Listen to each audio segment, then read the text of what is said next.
1F, 1G, and table 4. These are the tables where researchers who are working with people's organizations will have 0 score. Researchers with people's organizations do research because there is a specific, concrete, immediate need that the people's organization or a community needs the research for. So the research is not done. Researchers don't even have in mind to publish or to present in conferences. But what they have in mind is how the research can be used by this organization or by a community. In the 1990s, the DOH gave us small funding with Dr. Lori Ramiro and a few others of us. We did a national survey of health researchers in the country. And if the DOH, I don't know if they still have a copy of our research report. And when we went around the country and we talked to community-based or researchers and NGO researchers, this is what they said. No, we are not researchers. We don't do research. And then when we explained what we mean by research, then they said, yes, perhaps we do research. So in your exclusion criterion, they are already excluded because they don't actively participate with the PCHRD activities. They don't. So if you think of a second round, I suggest a systematic, intense, really serious searching for this. And I suggested, in fact, in that pretest, in that draft, that you can, because I help these people's organizations, researchers, I mentor them, so I know their needs. I know what they want, I know what they're doing, I know their problems. There are networks and alliances. So you need, I think, to search for them. They don't come out in publications, they don't have peer-reviewed publications, they're not affiliated with academic institutions. Present papers in conferences like this, but they have their own meetings where they disseminate their findings. There's a different world out there for them. It's a different milieu. There's a different context. And I think the Capacity Building Committee, I'm sure Ma'am Remy here will, seriously consider this, and Dr. Saron. We need to understand this context, where they're coming from, where they are, so that we will not exclude them. Because they need capacity building. Definitely they need capacity building. Secondly, and my last point, there is also a bias against qualitative research. In your indicators and in the questionnaire, you have, for example, table 1B, spin-offs. And I thought there should have been an early page defining these terms. What is spin-off? What are products for technologies? What are utility models developed? Because I don't know about the validity issue here. Dr. Sarol is more expert. In fact, I'm really very ignorant about statistics. But health policies created. I come from the discipline of political science. And I know for a fact that most health policy recommendations of very good researchers don't end up as health policies. So I would be 0 perhaps here. But I think I have done quite good researches in the past 100 years. So if you use health policies created as one indicator, I don't know how reflective would it be of the outcome. What is the difference between output and outcome? An outcome in qualitative social research may not even be seen in 20 years. You cannot quantify that. But just asking a woman who is poor and who has TB, asking her about her life experience, about how she is not able to access health care, asking her that question triggers a consciousness transformation in her mind.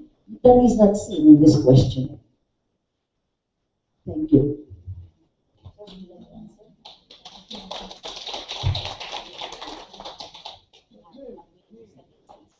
Bago yung statistics. Thank you, Fatima, for that comment.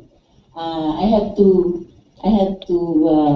say mea culpa because I really do not know also. I'm not really fully aware of the social implications as you were stating. To my mind lang, we were given the mandate to do health researches. So maybe naging one track yung mind namin to be focused more on the health researches. Maybe because ako personally, to speak for myself, my mind is always geared towards health, being a medical doctor and being connected with the academe of the medical academy and ignorance on social organizations. But I am thinking, maybe nga yung proper orientation na. Kasi I always associate in my mind yung social, like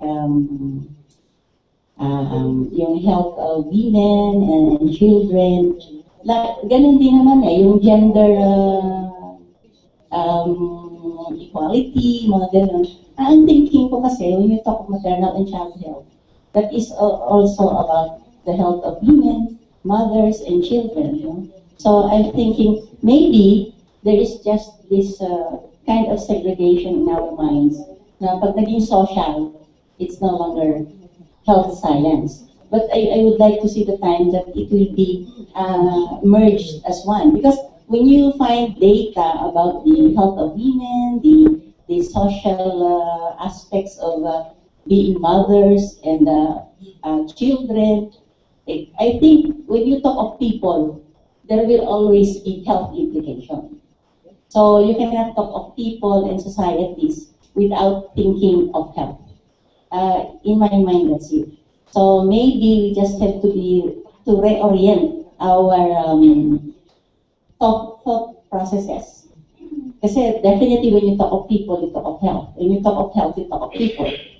And when you talk of disease, you talk of etiology, the implications to the nation, resources, and all that. I think there should be an intermarriage of all these things.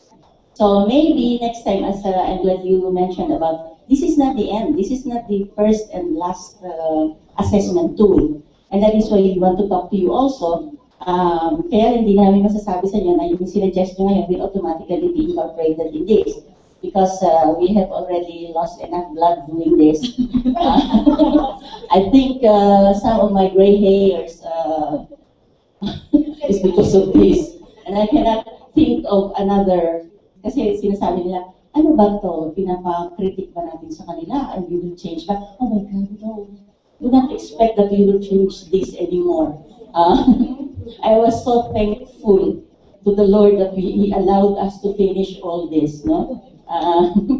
The only one good thing that came out of this is I lost some weight. So, but my blood sugar really shoot up. And that is being a person dealing with this, which also concerns my health as a person. So I think that is enough example that we can intermarry the whole thing. And I promise you that we will touch on it in the next assessment. Because there will be definitely a follow-up assessment.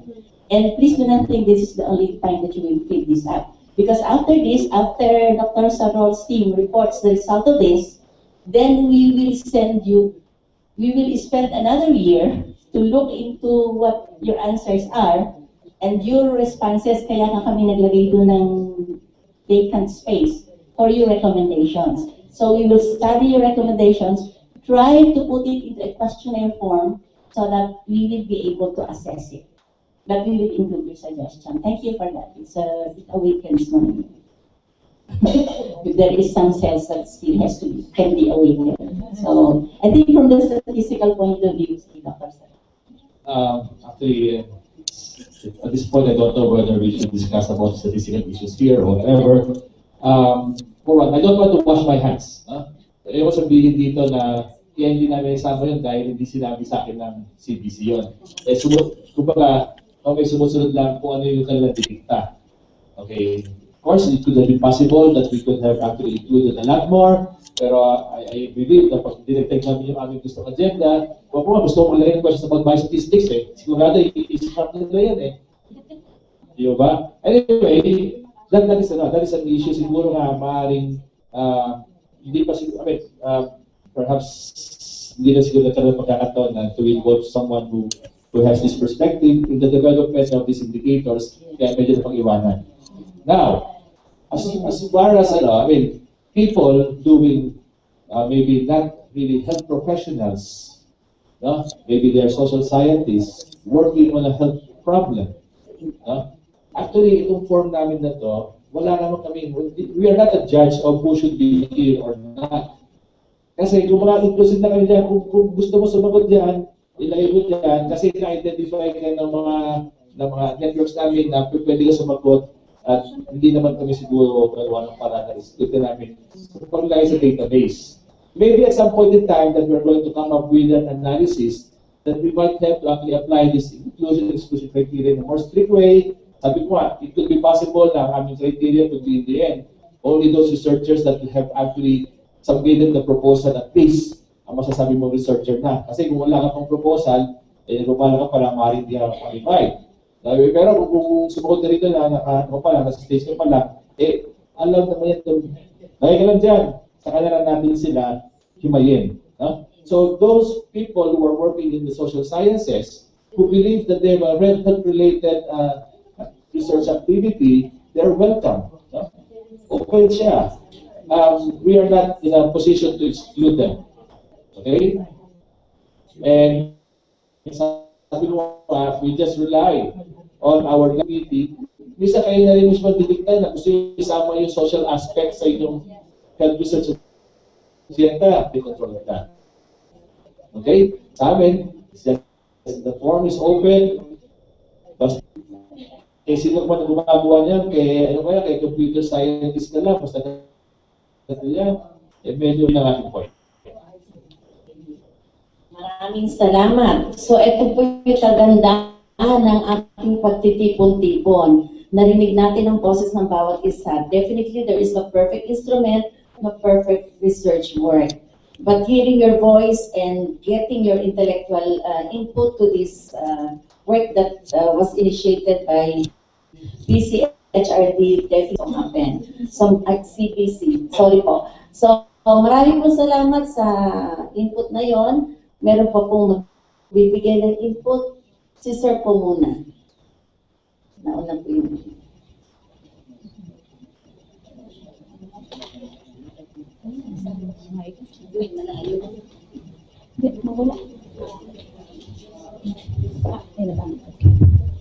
I'm Ray from the University of Mindanao.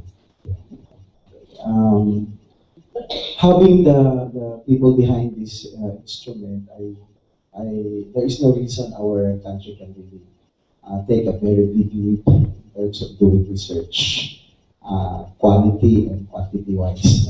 So I think they deserve a round of applause. Those people who actually created this. And then, sa akin naman, is for the next round naman. Kasi, according to Ivan Sivich, performance is measured according to 3 variables. One is capacity or capability, which in this study defined separately. Then another is motivation and opportunity.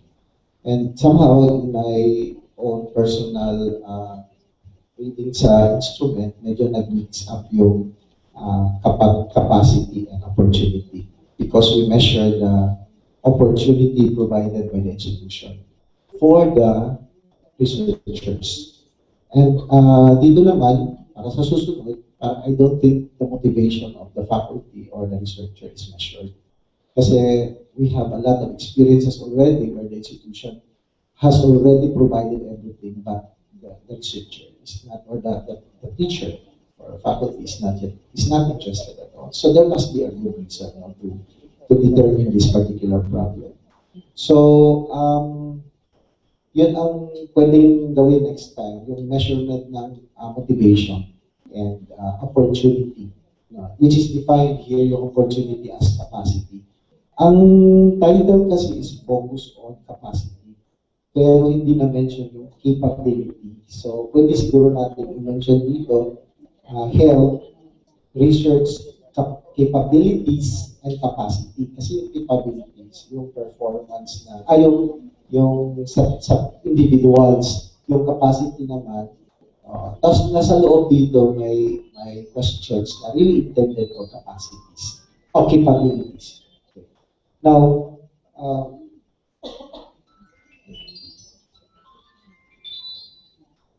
last concern, in our institution, we are right now conducting research similar and somehow related to this. Kaya lang, it's not only focused on health-related researches. So lahat na, no? And in the meantime, we are doing it in partnership with three universities in Australia, but doing it in our own institution. And we are planning to expand it afterwards. So, ang ginagawa namin ngayon, nagde-develop kami ng instrument din, no, to measure not only the capacity or capabilities, but the performance of the institution. My concern or my question is, can we possibly use some of the items here, but we will, of course, cite the organization and the people behind this, no? So that will also make citing your output will also make your output stronger in that sense, no? Especially because we are planning to expand it nationwide and, if possible, have it in foreign educational institutions because this is our initiative now is supported by three big universities in Australia. Okay.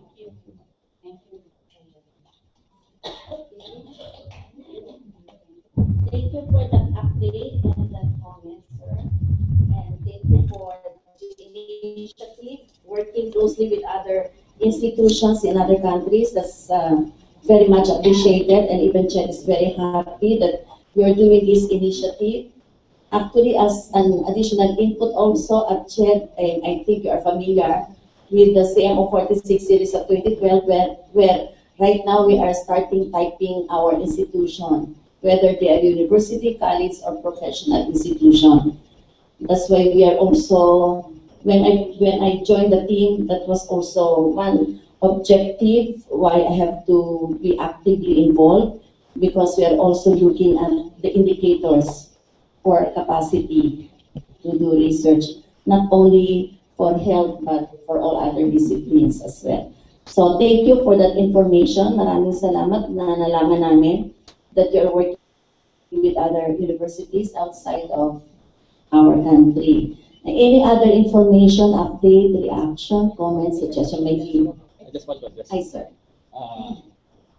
Sir, you mentioned, I don't know whether you are kind of meaning this that you might be interested in the use of the database and then citing us as ano para bang the one. I don't know actually if I'm opening a can of worms here in reality, but okay naman. Site source, no, okay. I think perhaps siguro ako na rin siguro magdalas loob na ilabas ito. When I thought about this database, sa China assessments, ang aking idea is that the database is going to be created and given to PCHRD, okay, for their use. Akala ko, noong una, I was excited also that this database is going to be a public database, wherein those who contributed would have also perhaps been given some access so that instead of going to PCHRD to know, ano ba naman ang database na yan? Andyan na yan nag-contribute ako dyan Gusto sanang makita rin yung ano yung iba. Gusto ko malaman directly and pinadala sa PCHRD. Sino may ganitong capability? Andyan lang sa database yan. Okay, ownership issue, but I think I don't know whether it's a thorny issue at this moment, at that point, whether this is going to be something pero I remember that when we were discussing this, sabi nga ni Dr. Manilo, that's something na medyo may pag-usapan, and it might be something that we might have to throw to the audience. What would be your preference? Do you think that this is something that you would like to be, useful to you also, na contribute kayo, hanggang doon na naman yung contribution nyo at bahala ng PCHRD at lumamit doon, or is it something na parang nandiyan na yan, nagsabit ka, tapos kung willing ka naman i-share information mo, okay, pero hindi ka willing, there's also an option na pwede namin hindi isama yun sa public viewing. Okay, I don't know about that. So, I think is just mentioning our last discussion I think this happened in the last discussion. We were discussing actually, and sorry to make it public before I talk personally to Dr. Reyes, because at the end of our discussion, kasi actually hindi naman discussion, we're just talking about it. Kasi nga, honorable naman yung ano ni Aying, sabi niya kasi, to maximize the use of the data that we are collecting nationally. So to maximize the use, why don't we just put it in the database that anybody can look into and say, let's say, si Fatima yung kanyang ito na, nag-ano na siya nasa level 3 na siya. So, kung ako ngayon ay 0, I may look at what Fatima is doing and so it will help me. Now, what came into mind naman, kasi abogado yung anak ko so kinakonsult ko siya. So sabi niya, Ma, that will be encroaching on privacy, sabi niya. Sabi, at the end of our discussion, sabi ko, i-refer natin kay Dr. Reyes.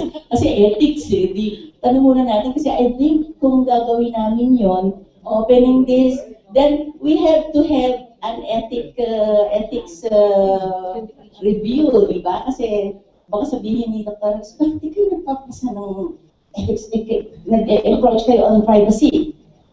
Sabi ko, huwag mo munang sabihin muna natin kay Dr. Reyes.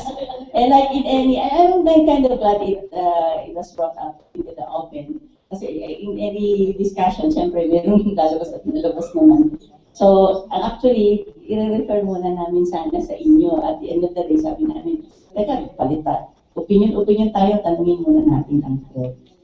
So, actually po, yun yung kasunod naming step. But the data, so far, ang decision namin, yung data na makokolekt, ano muna siya. Kasi yung letter, if you read the letter, the introductory letter of Dr. Montoya, naka-promise doon na all data will be kept confidential. If you will break confidence, I think we have to refer it to ethics muna. Pero sana maganda, nakikita naman namin yung advantage. Kasi lahat. Pero siyempre, we have to respect privacy. Sige po.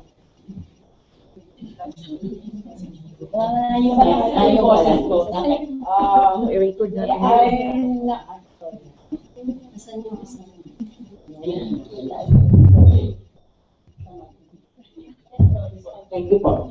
I'm Dr. Palaganas from the UP Baguio with the CAR consortium. While listening to some of the arguments and discussions here, one question that came up from our group is, did the research underwent ethical approval? Because in our consortium and consortia, we always say that no research will have to be conducted without any research approval. Because in the ethics approval, definitely, lalabas yung issue na yan. Yung privacy issue, yung mga ownership issue, kung yung ethics committee ay talagang isang ethics committee na multi-sector, etc., yung tinuturo niya man sa amin, isa sa mga tatanungin niya kung hindi siya na-address. So parang now we're looking at an issue that should have been addressed at the very before conducting the research. That's why parang iniisip namin, tumaan pa. So yun po yung first issue na inaano namin. Kasi pwede naman nalagyan sana siya ng waiver doon sa consent kung gusto natin, kung i-allow natin na mag-iba. Kung halimbawa ako yung naging respondent, I can always reject or sign the waiver form. Parang doon lang naman po. Actually, the reason ay siguro kaya hindi namin nabigyan ng significance yung ethics because initially we were just forming an assessment tool. So in our mind, it is an assessment tool of where you are. Kaya nung dinidiscuss namin sa assessment tool, kaya lumitaw yung ethics. Kasi nga, nung sinasabi na ni Ayina, bakit hindi natin ilagay sa database? Kasi nung ginagawa namin when we were formulating the assessment tool and the questionnaire, we were thinking, assessment tool ito ng institution, and we are not asking any, hindi pumasok sa amin, or we're not comparing anyone with anybody. Basta titingnan lang namin where you are.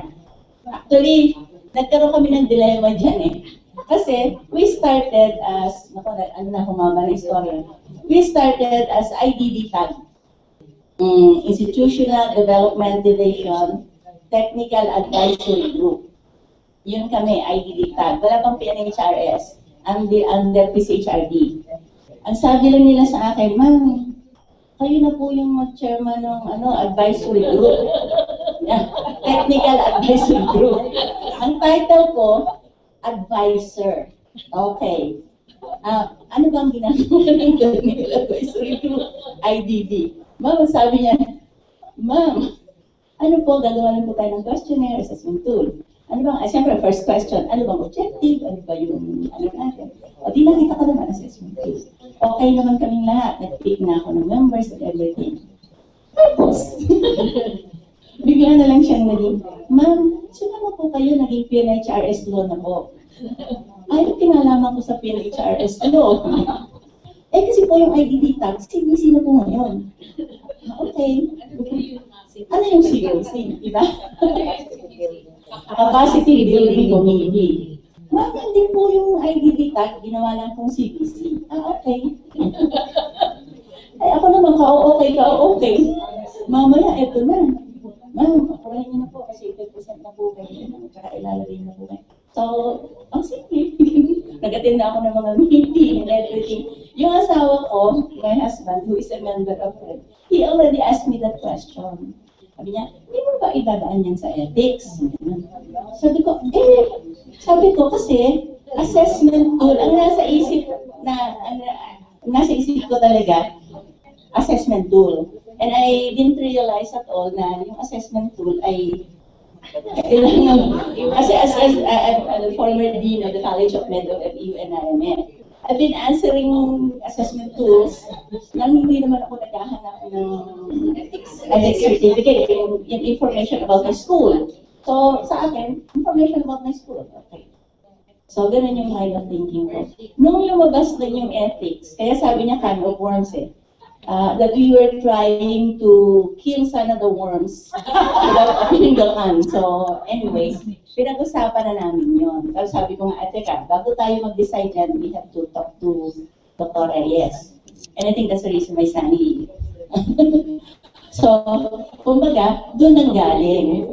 But now, we are under pressure already because I think you will agree with us na kailangan namin i-field itong tool na to because as we have met with the PNHRS group na yung 6 TWCs na, sinasabi nilang lahat na ang SOME, ang mga ibang sabi niya, hindi namin alam kung anong program ang i-start natin kung wala yung CBC. Di ba? So, parang under pressure kami na kailangan namin magbigay ng, kasi this will be, I think, the jumping, what do you call that? The jumping board, no? The jumping board for the programs of other TWCs. So, at the risk of Dr. Reyes getting mad at me, I was really, one of the reasons why I came here is pag-uusap talaga tayo.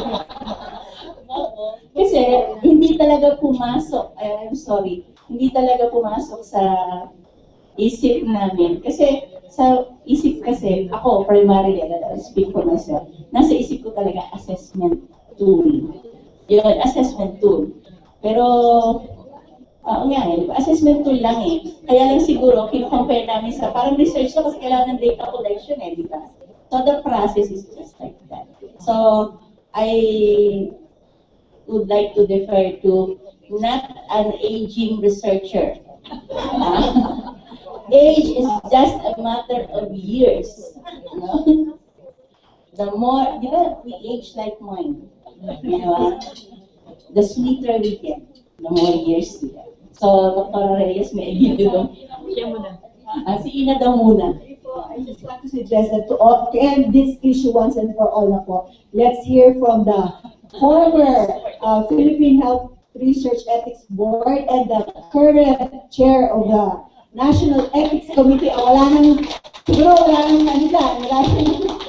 wala nang po kontra dyan. You know, this question really pleases me. First of all, what we have to understand is this. No? We have what we call a research ethics umbrella that follows certain guidelines. No? And so we have two kinds of activities. We have two kinds of human activities, the research and the non-research. This is not to say that only the research would need an ethics review. All human activities, in fact, should undergo an ethical evaluation. Policy, programs, researches, yes. So I think that what the question here is, is this research or not? I think that's the primary question.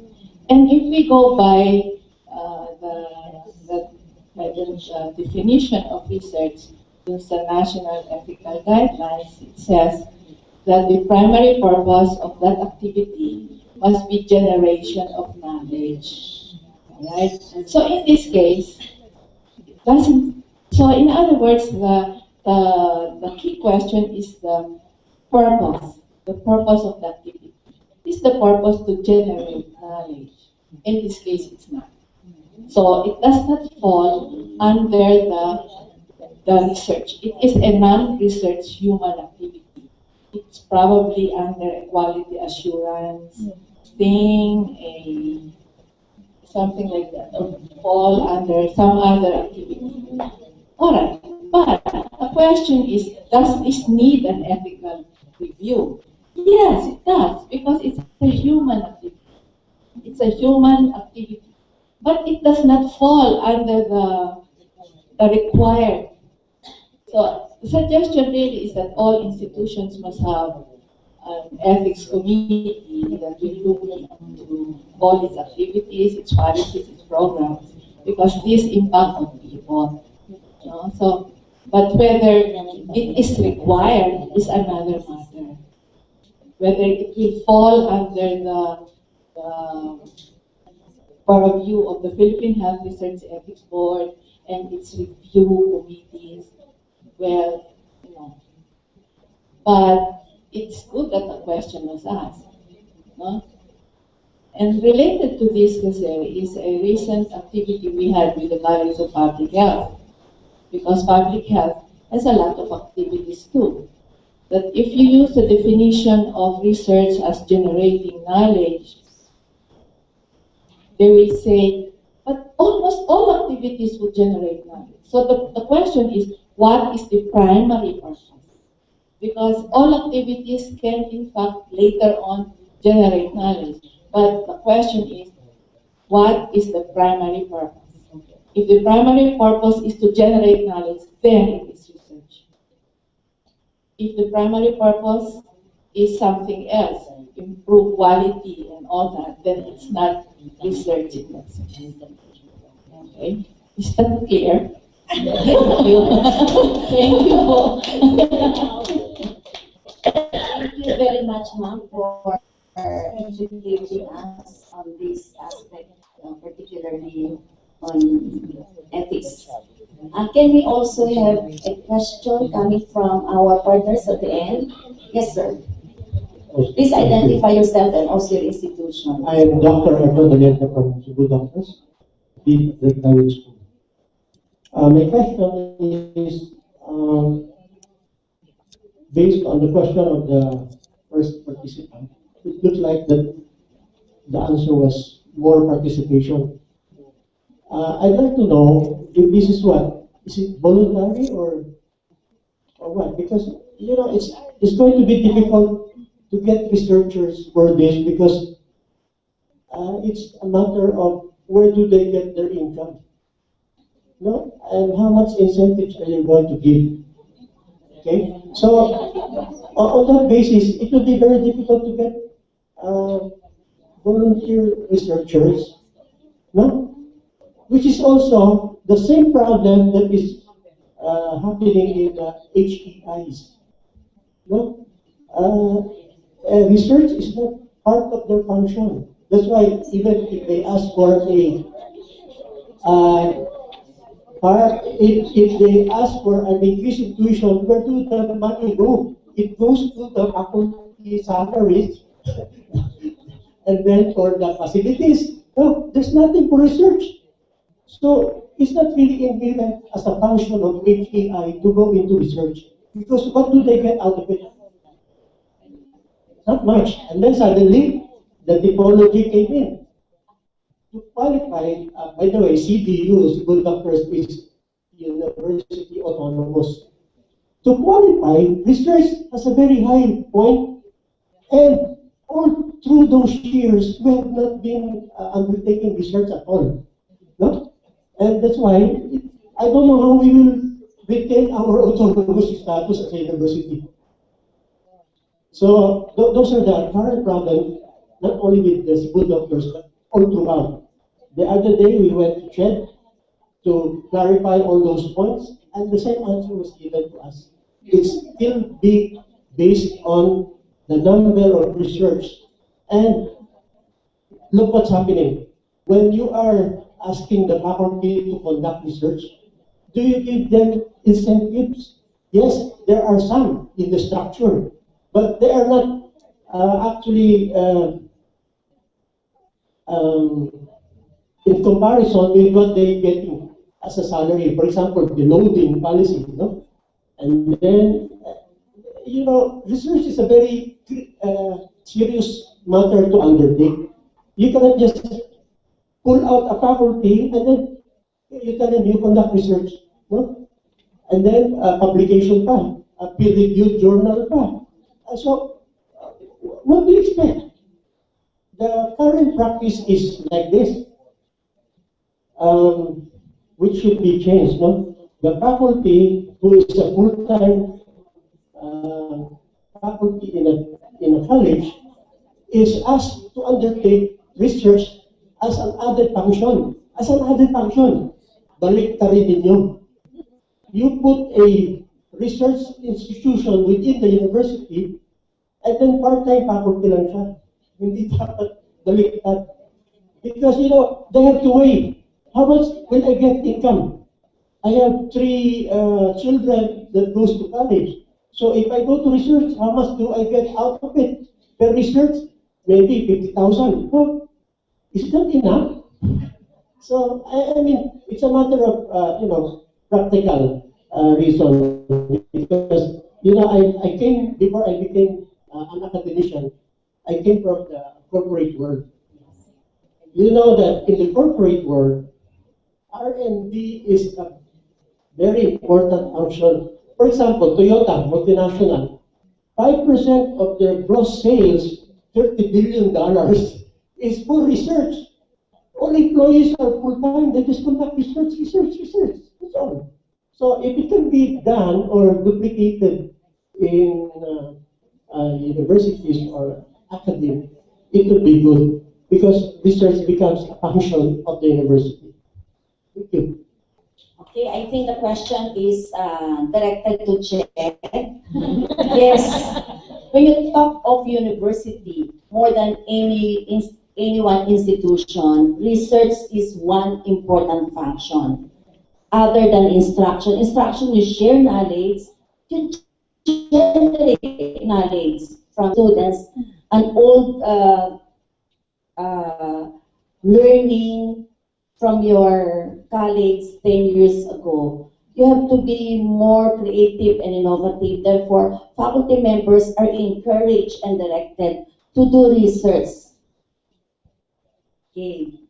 Encouraged, and also at the same time, we compensate or we provide assistance to our faculty who are doing research. And this is especially true for universities. Iba-iba yung level. If you are a college, then everyone is also encouraged to do research, but the level of research, the kind of work expected from you may be different. Pero kung university ka, na may graduate program ka, hindi naman po pwedeng perception study lang. Hindi po pwedeng action research.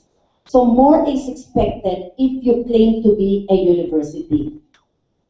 And if you are a university autonomous by evaluation, all the more that you are expected to do scholarly work. Kasi institution ka na of higher learning offering graduate programs. Saan pa tayo nakakakita ng magagaling na mga researchers? Sa isang school na mayroong graduate program. And CHED is now evaluating, reviewing graduate programs in the country. Kasi kung minsan kanya mahina ang research, kasi kagagraduate mo lang ng PhD mo, bukas advisor ka na. So wala kang masyadong in-depth or comprehensive, complete experience in the conduct of research. So yun po issue ng CHED yun. Pero nandito tayo, issue tayo ng PNHRS. Ini-encourage po namin lahat ng institutions involved in health research to participate in this work. Hindi po namin sinisingle out ang data per institution. And maybe that is one reason also why some schools do not want to participate. For fear that their names will be identified, their performance will be known to all. Meron po tayong assurance, no, na lahat ng information that will be kept confidential. And the purpose of this is to rationalize the budget for health research so that we can do an appropriate intervention program. Kaya nga po nabuo yung PNHRS eh. Andyan yung CHED, andyan yung DOST, andyan yung DOH, andyan yung UP Manila. Kasi dati nagkakaroon ng duplication, nakita naman natin na resources natin very limited and very not enough. So therefore we have to unify our action, we have to work together, but we cannot do any good intervention and appropriate intervention program unless we know what is needed. And that is the reason why we have this assessment work. Gusto namin mas appropriate, relevant, responsive ang gagawin namin intervention program para ma-rationalize namin ang budget. That's why this cooperating work between the 4 agencies was institutionalized with the establishment or the creation or the approval of the law. So, ito po ay assessment. At ang option nito to come up with a more relevant and useful intervention program. Okay po? So, meron pa po dyan magbibigay ng input, observation. Yes, ma'am.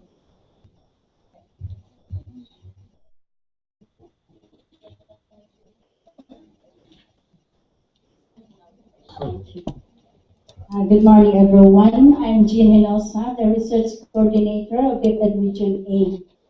Now, just like the previous participants, the reactions regarding this research, that was also what I felt when I first received the letter of Dr. Sarolto, our Regional Director, and it was given to me.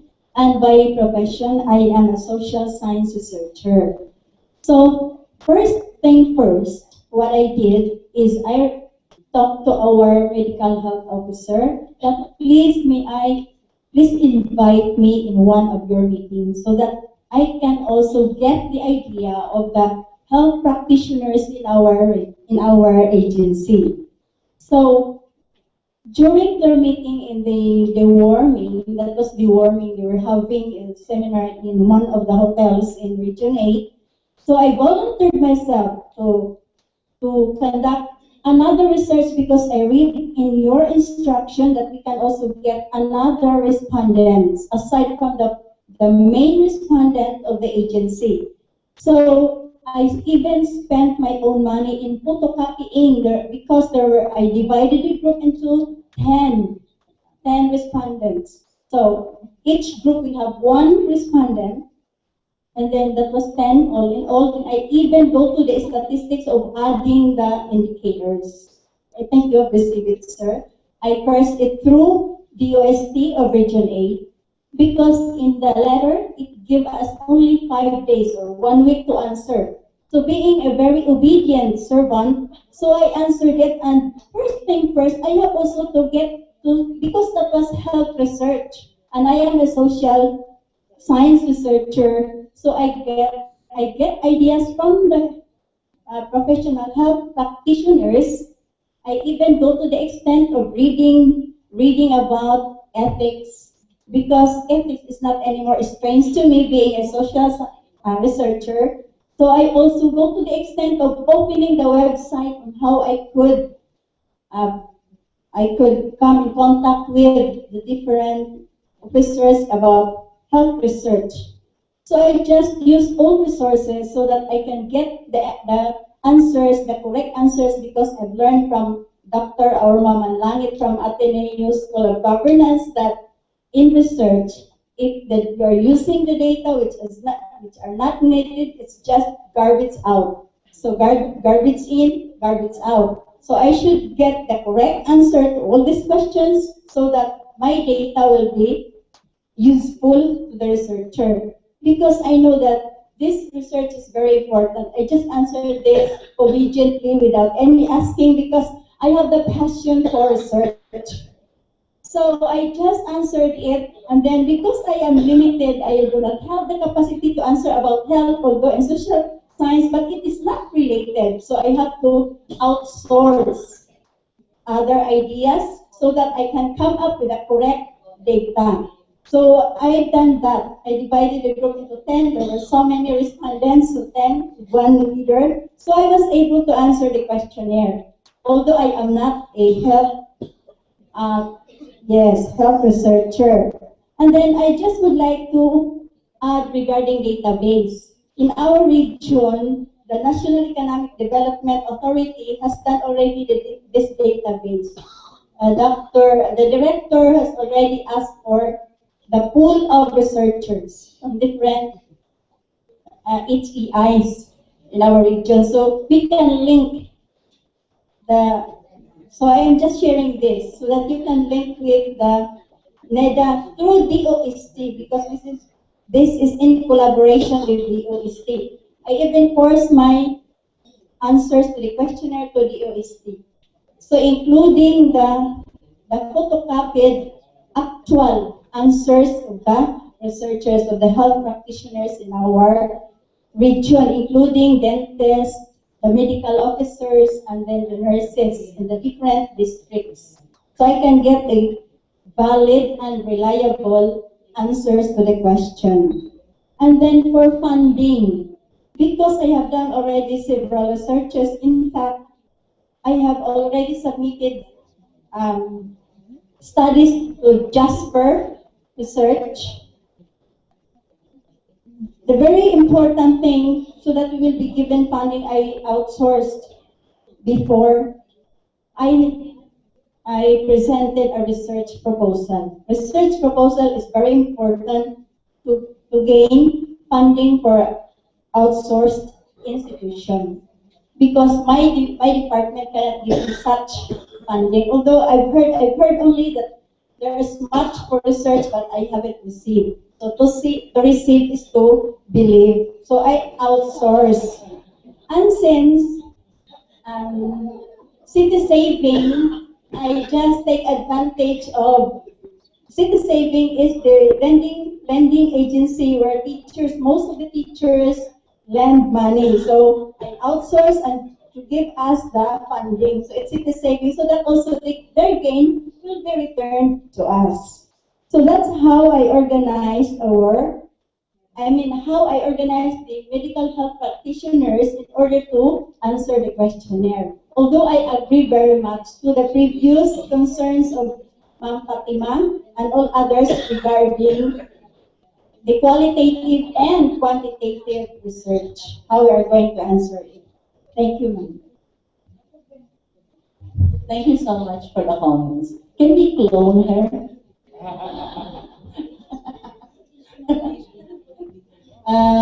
Thank you so much. Yung research proposal mo, pass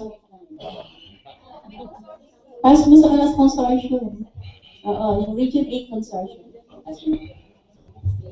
I think she deserves applause for that. Thank you. Just express, we received a response from Region 6. Kayo na yata ngayon.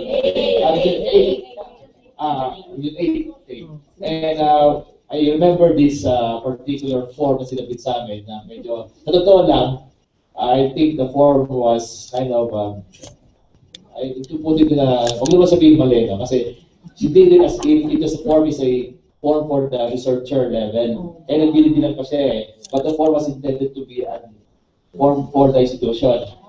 So, eh,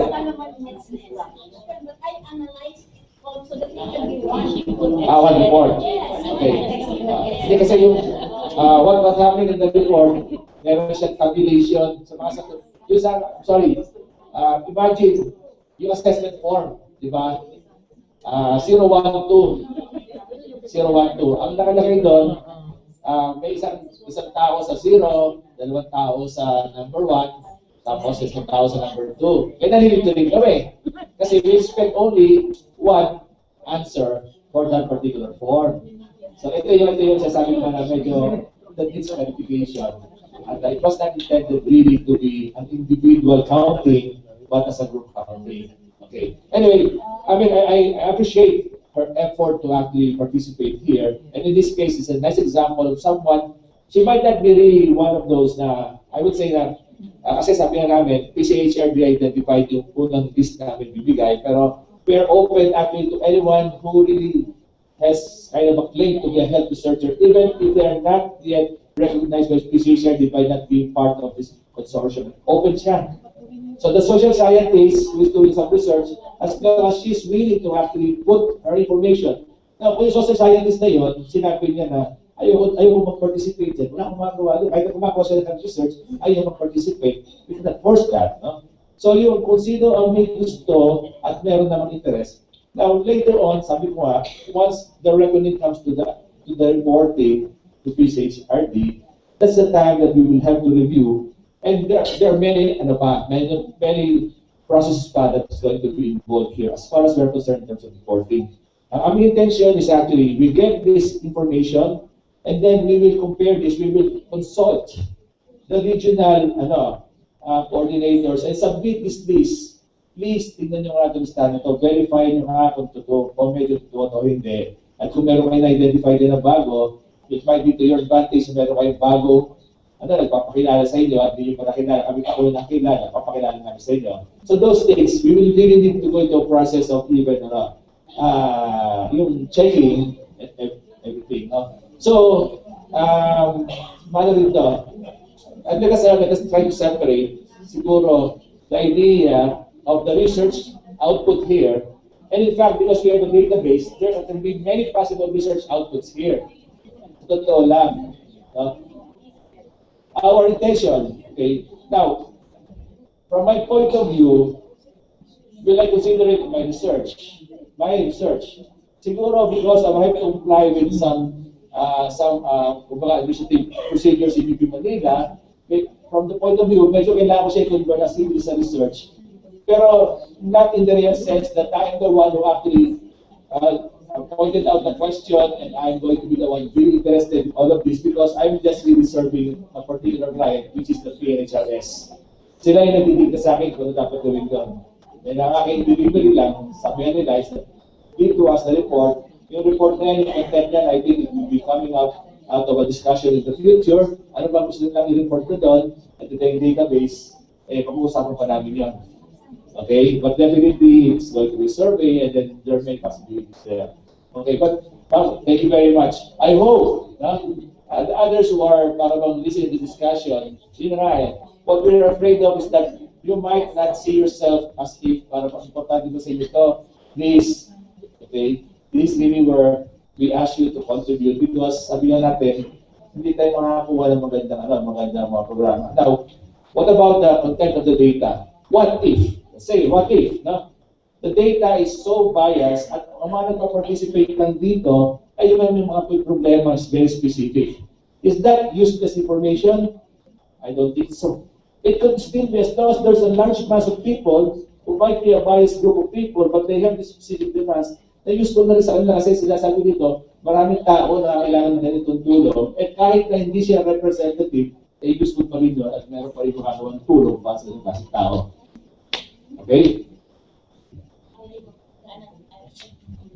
Just to add, I think we should not feel bad kung sa evaluation tool or sa assessment form, wala tayong maisulat. That is precisely the work of the capacity building committee. So we will be able to identify kung anong level na po kayo And this HRD, it will be an HRS, will be the one to help you. Kung zero talaga, ay magagawa zero eh. That's why we are here to help you to make it one, to make it two, or to make it three, and eventually center of excellence. So it does not mean that we will look down on you. Yun ang gusto lang namin makita, ano ang level ng research that we have at the moment. Thank you. Sorry po, alas 12 na po eh. Last na daw. Dalawa, ito yung motivation at saka konting dagdag sa social scientist. Motivation, DOH is a member of the PNHRS. Nilipat na ang kanilang research funds sa PCHRD. So we completed 40 projects. We're processing 50 projects ngayon. May parating na naman daw ng mga 50 to 70 projects. Alam niyo lang experience ko, yung mga proponents ko, sila din. Ngayon, if you make yourself known, pumirma kayo dito, sumagot kayo doon, then pagka, lalo na ngayon, may parating ulit 50 projects, 200 million ba, Ma'am Risa?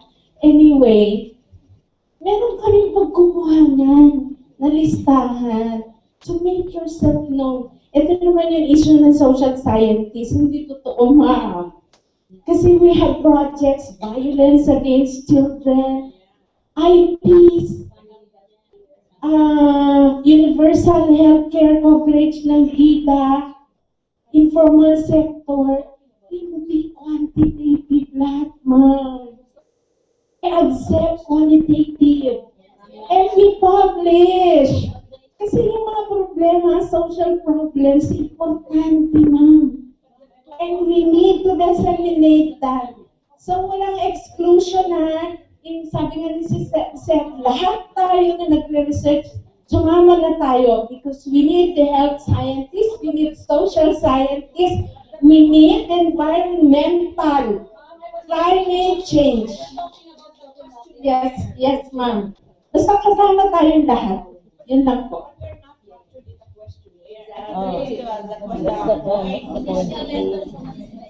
Thank you very much for that intellectual sharing. Definitely, hindi yung kami nagsisi na lahat tayo nandito because your sharing is a very good input to improve our work. So, in whatever institution we are representing, whatever is our discipline, we are one with this mission to improve healthcare services for our Filipino brothers and sisters. Maraming salamat po. Ang dami po na pag-usapan ngayon. Isang hapon na maiksing tanong kasi lahat po tayo gusto na rin mag-lunch at gusto natin mapakinggan yung ating closing from Miss Ina. Yes, sir. Last na po yan. Good morning po sa lahat. I'm a staff at PCHRD. With regards to the database, we already have, I think, 3 databases in place. And I believe some, if not most, of the participants is familiar with HERDIN. What I'm thinking about is that is it possible for us to just extract information needed for the assessment? Like, because we already have these things in place, and we've already capacitated a lot of institutions into using HERDIN. Marami na po individualized na po yung mga content nila. And of course, and also the possibility if you have very specific content that you need to capture, maybe we can synchronize or streamline so as to avoid double collection of information. Yes, and that's a very nice yung point about, and again, just to share to you yung aking ambition. I mean, it's really yung idea about this database. That is one aspect na kailangan namin, inisip namin na pwede mangyari, which is to compare the content of our database with the databases of HERDIN. If in our database, merong walang some HERDIN doon, then ipapatuloy namin sa yan. Okay? Now, ito para sa mga isa pang of course, parang wishful thinking siguro to. Ang isang inisip namin, nandiyan yung database. Ngayon, may isang institution that offer ng training course. No?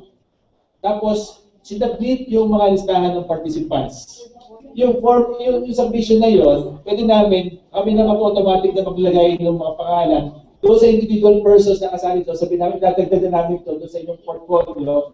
At bahal na yung, so yung mga ganyan sources, kung makukuha namin, makapture namin yung mga iba-iba pinanggagalingan ng information na pwede ipasok sa database at isasubmit dito sa kaya kasama yung pag-submit sa HERDIN, yung mga submit sa HERDIN, potentially pwede rin siguro ipasa sa amin yan. I know that there are, with regards to the existence of databases, yung issue about being open at saka usefulness, I don't know actually kasi we could compare it to the situation right now.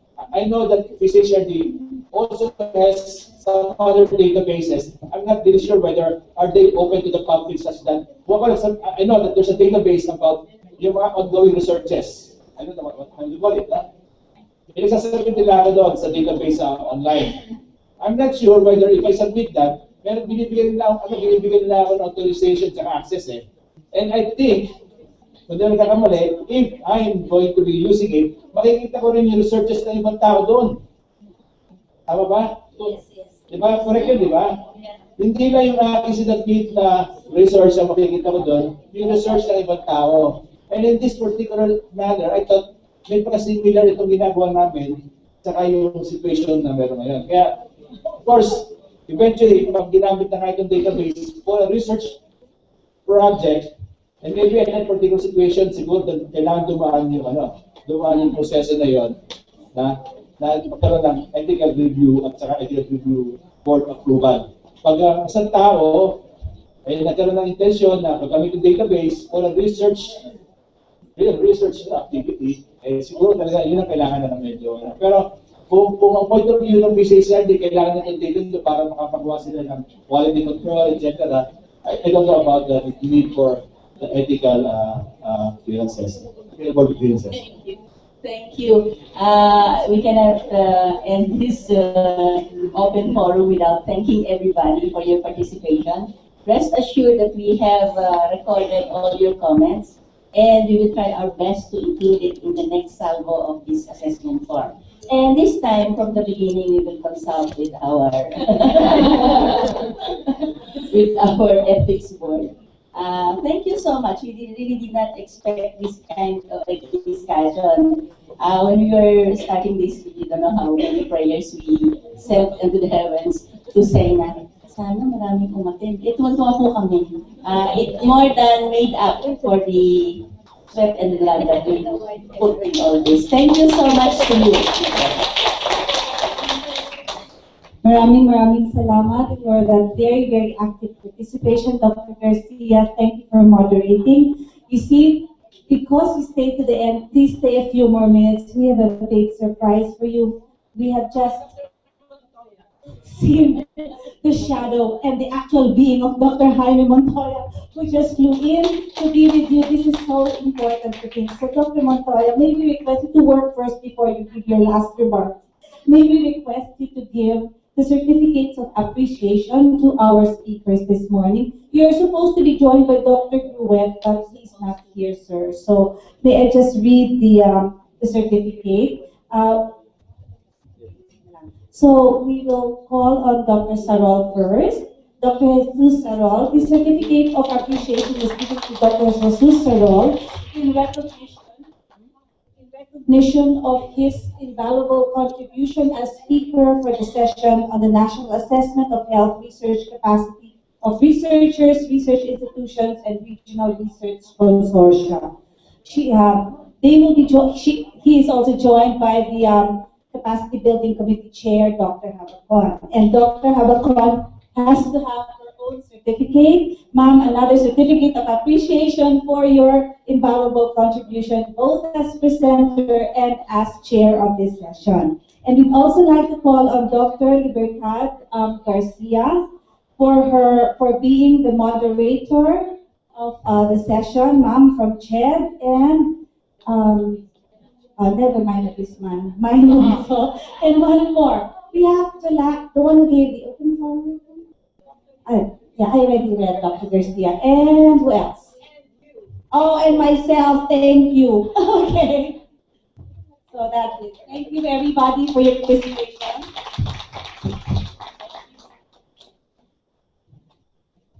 So thank you everybody. And Dr. Jaime, or Jimmy Montoya, actually I had a nice introduction for you. So he was supposed to give the welcome remarks, now he'll give the closing. So to formally close the session, we are honored to have a truly complete physician who has successfully transcended the traditional role of physician healer and has assumed other facets of being a doctor. He is a teacher, he is an educator, a mentor, an academician, a scientist, a researcher, a community advocate, mobilizer, public servant, and our friend. Colleagues, may I present the PCHRD Executive Director, Dr. Jaime C. Montoya, to deliver the closing remarks and hopefully the beginning of more collaboration. Dr. Montoya. Thank you very much, Sylvia. First of all, magandang umaga, magandang tanghali sa inyo lahat. Hindi pa naman hapon, wala pang 12 o'clock. Maayong punto. Anyway, I'll practice that later. Anyway, first of all, how do I start? I'm overwhelmed by your presence here because I think there's so many. I was expecting only, well, not that we wanted to be a very exclusive group, but I was thinking that people who would be interested in the assessment will be a relatively small group of people. But altogether, I'd like to thank all of you. Palakpakan natin ang ating mga sarili. Thank you very much for sharing your valuable time and your presence during this morning session. First of all, marami akong gustong sabihin. Pero siguro hindi ko na ano kasi I don't want to keep you from the lunch. Pero hindi na kayo makikinig sa opening. Hindi na kayo makikinig sa opening. So hindi ko muna sasabihin lahat ng gusto kong sabihin. Well, first of all, medyo I would like all of us to medyo share the excitement, you know, and the happiness that we have, particularly for this PNHRS meeting. Because for the first time, this is the first PNHRS after the passage of the law. Diba, ano yan eh, palakpakan natin this is a dream come true for all of us. Kasi we work so hard. Alam niyan lahat ng mga familiar faces here na nung time na kami kinakatok lahat ng congressman, senador, lahat na maybe. We work so hard for this and eto na, nandito na. So the critical part here is what do we now do after the passage of the law. And napakalaki ng pasasalamat ko unang-una, of course, sa mga congressman, sa mga senador. And most especially kay President Aquino, really, because napag-alaman ko rin na noong ipinasa itong sinayna niya to, finally into law, marami siyang dinito. I think almost 40 laws were vetoed. You probably heard about that, na inakyat na sa kanya, he vetoed about 40 bills. Buti na lang hindi kasama doon sa 40 na vito. Because he saw the importance of having the Philippine National Health Research System in place. And now, because it is in place, it is institutionalized, now meron na tayong K.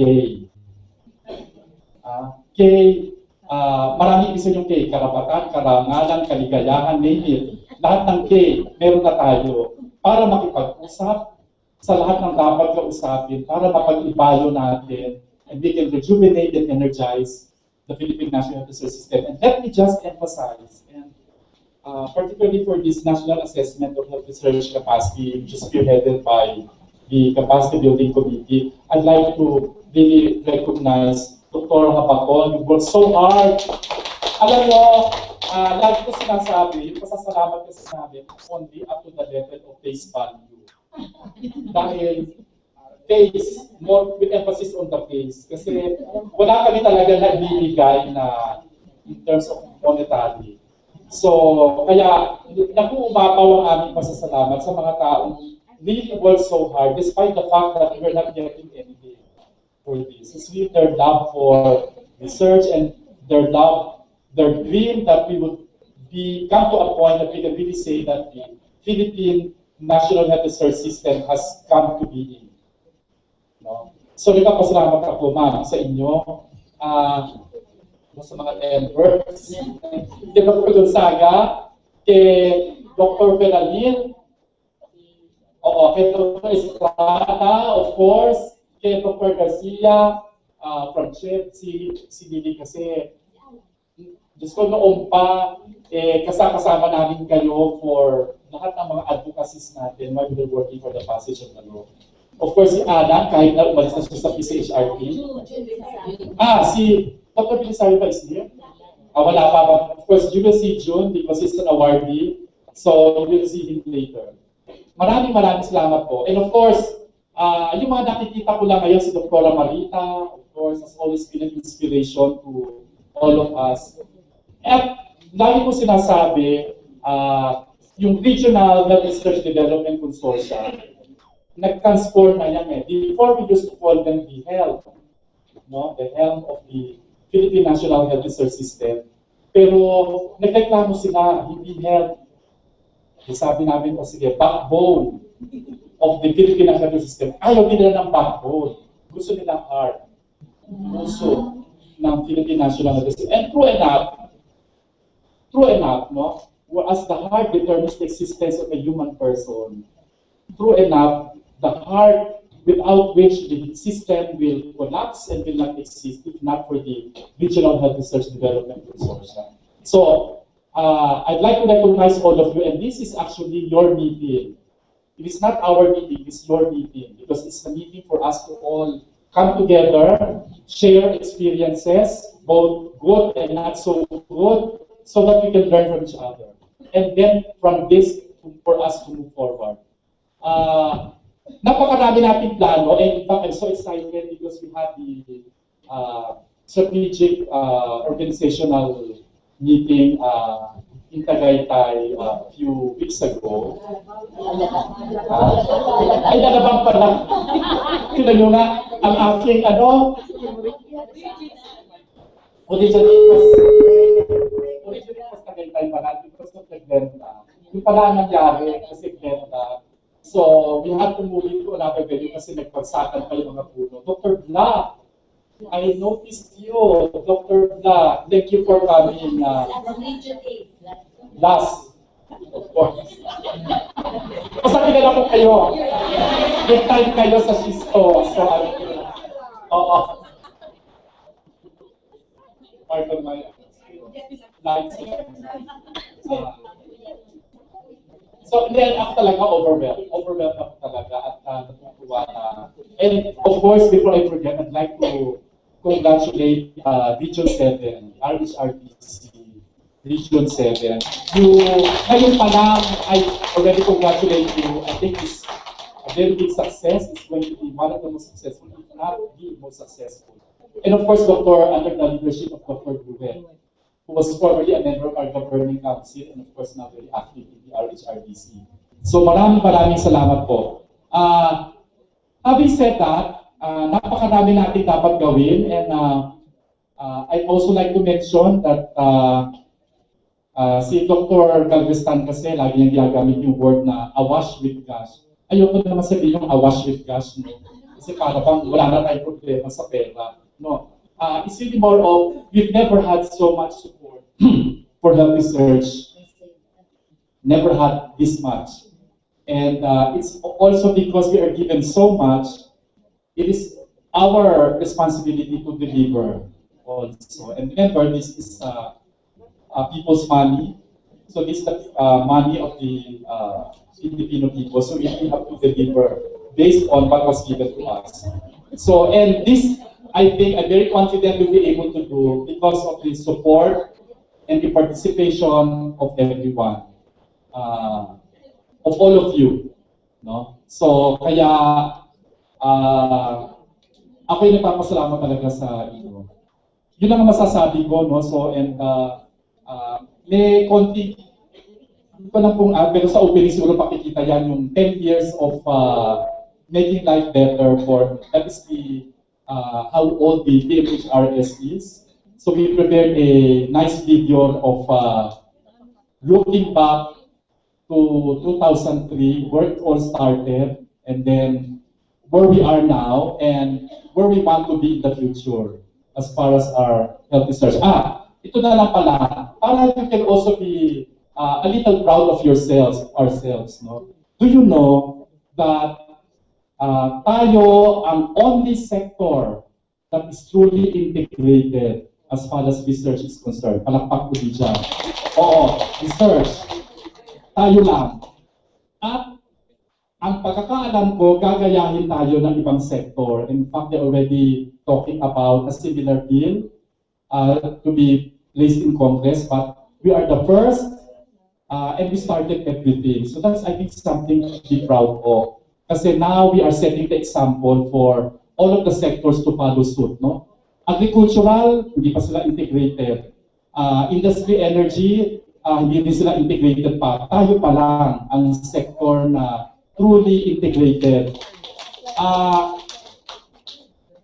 But as I said, simula pa lang ito. We should not rest on our laurels. In fact, this is a call for more responsibility and for more work, which I hope you will all share with us as we journey towards making this health research system truly a success. Lastly, meron mga international meetings, pero ipa-plug ko na ngayon. No? The first one is the Forum for Ethics Review Committees in Asia and the Pacific, which is the first Philippine Health Research Ethics Board national meeting, and for a conference to be held in Tagaytay from November. Yung talaga, yun na ha. Oo, November this year. So yung mga ethics people, experts, bioethicists will be coming over to the Philippines. So that's one thing that you should remember. But a bigger meeting that we're really gearing towards is the Global Forum. The Global Forum for Research in Health and Innovation. No? 2015 is going to be held at the PICC, Manila, August 2025. So, please, and kaya ko sinasabi yan this early, we want a very strong presence from the regions. Not only in terms of your physical presence, participation, but also paper presentation. Pakita natin sa kanila na talagang the Philippines is the place where you should be, when health research is concerned. And we have many things to be proud of. The system, the ethics framework. Marami tayong kailangan ipagmalaki o pwede ipagmalaki, pero your presence will be doubly important. So please mark this in your calendar. This is the Global Forum, but another unique sa Global Forum, they changed the name. For the first time, it's always called kasi Global Forum for Health Research, but since the CORE, the Council for Research and Development in Geneva, and the Global Forum for Health Research merged into one, they now changed the policy that it's the host country that will dictate the program. It's no longer the international. So that's why. Kaya we changed the name to the Global Forum of Research in Health and Innovation. That's the complete name. And I think the theme is people at the center of health and health research. No? That's the theme. And it is the first biennial meeting of the Global Forum. Why do I say biennial? Kasi dati it was every year. Then in the Cape Town meeting of 2012, they changed it to every 2 to 3 years. So tayo yung una na after 2 or 3 years. So we were already told it's going to be a big meeting, a really big meeting, wherein lahat ng sectors will be involved. Funders will be coming. Research administrators will be coming. Research policymakers will be coming. Research implementers will be coming. So, and even NGOs and agencies will be coming. So we're really looking forward to a very big meeting. And again, it would be a very big success if all of you will be there. So I hope for your support, all of your support and active participation. So I think those are very good things to look forward to. So a very busy year ahead of us. So again, sama-sama tayong taguyod ang ating panahon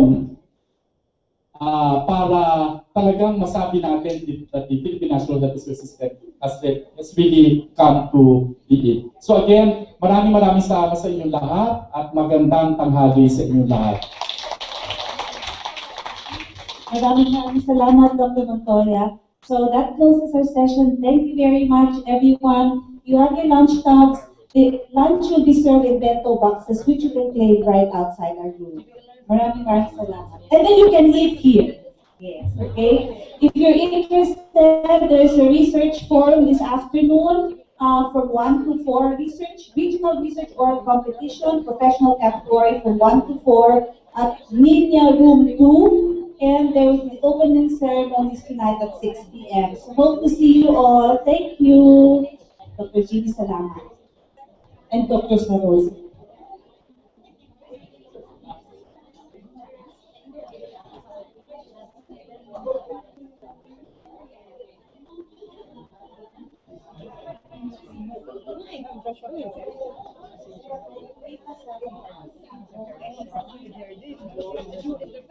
Yes, ma'am.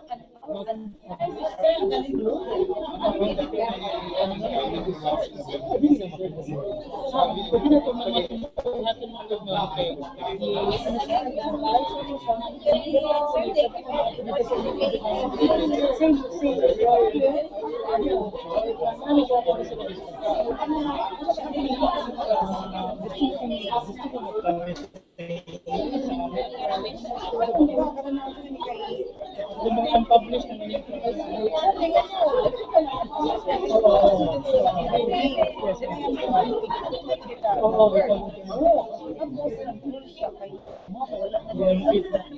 sige ma'am, sige ma'am. Pwede ka magkadimo right after time lang ako mabigat. Kita sa oras ng film, kasi kung ano, or mag-arrange ko kung someone yung makademo na kasi ang staff na pwede mo sa demo para makita nila ang kasi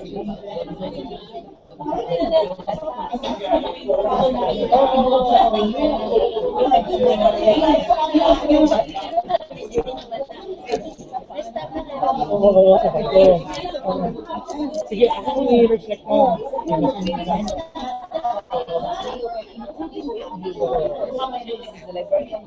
Okay. So, tayo na ko bang kumakarang sa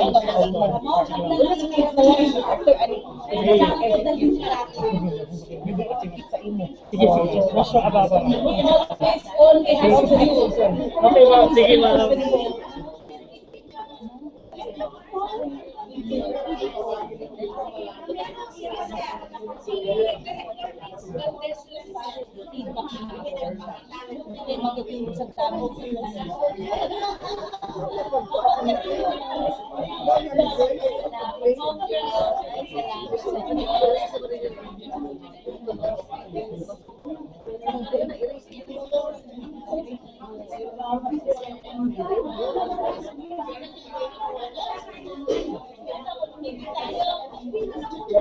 Working class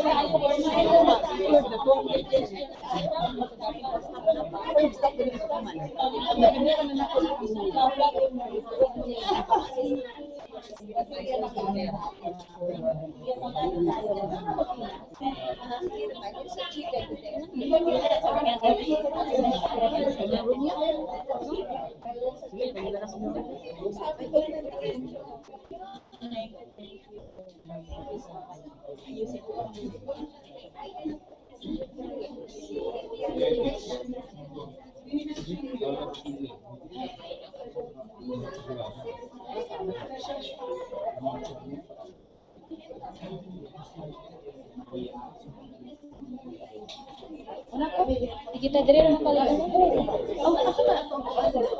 ko pa na. Dari mo ko pa nice. Nice.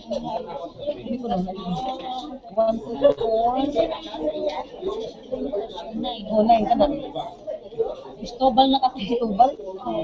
Pero asa ko diri ay ganun tanawa. 7. Say ba na siya. So kali naka-attend naman noong ko ay tanawa ka lang si Romeo. Sige.